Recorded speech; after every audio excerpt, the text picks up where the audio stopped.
1965 साली चिरणी गावात एका मुलाचा जन्म झाला. एका साध्या छोट्या कुटुंबात पण मोठ्या परिवारात जन्म घेतल्यानं शिक्षण आणि इतर सुखसोयी मिळवण्यासाठी थोडाफार स्ट्रगल नक्कीच त्यांच्या नशिबात होता. पण परिस्थितीवर मात करण्याची धमक त्यांच्या रक्तातच होती. नवे नवे आडनावात होती, जाधव. आणि आज जाधवांच्या घरी सूर्यासारखा प्रखर रवी आणि इंद्राप्रमाणे तेजस्वी रवींद्र जन्माला आला होता. हो, रवींद्र महादेवराव जाधव. त्यानंतर सुरू झाला चिरणी ते मुंबई प्रवास, म्हणजेच आयुष्याचा प्रवास.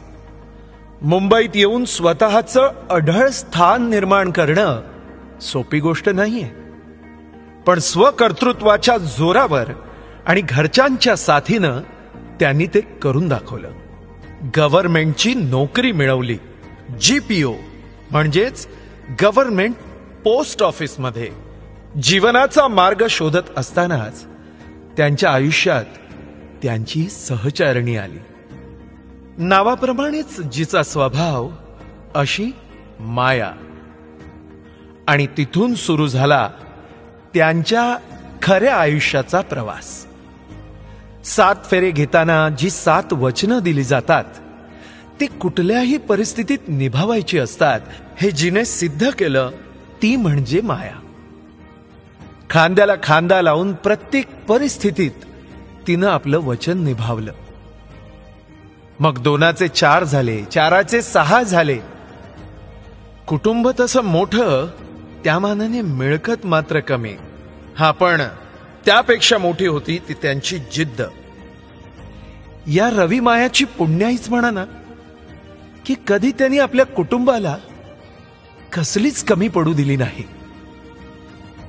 या सगळ्यामध्ये मुंबईत स्वतःचं छोटं का होईना हक्काचं घर बांधणं, मुलींना उच्च शिक्षण देणं आणि समाजाची बंधनं झुगारून मुलींना त्यांची स्वप्न पूर्ण करण्यासाठी सपोर्ट करायला फक्त वाघाचं काळीज लागतं हे रवींद्र यांनी वारंवार सिद्ध केलं.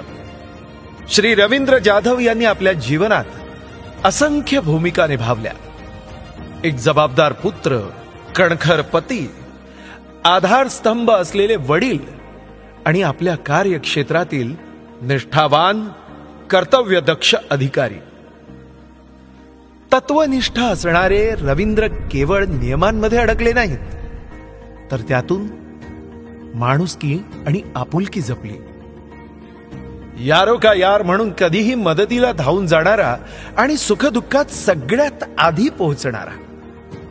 त्यांच्या व्यक्तिमत्वाचा गाभा म्हणजेच प्रामाणिकपणा, कष्टाळूपणा आणि माणुसकी.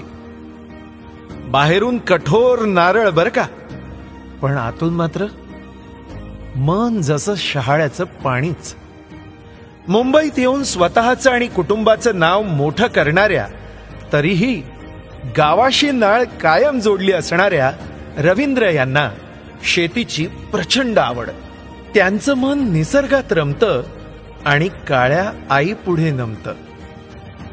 सगळ्यांना आपलंसं करणारं आणि हवंसं वाटणारं हे दिलखुलास व्यक्तिमत्व. 19 फेब्रुवारी हा त्यांचा जन्मदिवस. छत्रपती शिवाजी महाराजांचा आदर्श घेऊन चालणारं एक निष्ठावान, तत्वनिष्ठ व्यक्तिमत्व. शिवरायांच्या विचारांचा ठसा त्यांच्या जीवनशैलीत ठळकपणे दिसतो. 60 वर्षांचा हा प्रवास केवळ काळाच्या गणनेत मर्यादित नाही, तर तो आहे कष्ट, मेहनत आणि समर्पणाचा तेजस्वी आलेख. परिश्रम, त्याग आणि तत्वनिष्ठेने सजलेला हा त्यांचा प्रवास खरोखरच वंदनीय आहे. त्यांच्या या प्रवासाला आम्हा सर्वांचा मानाचा मुजरा.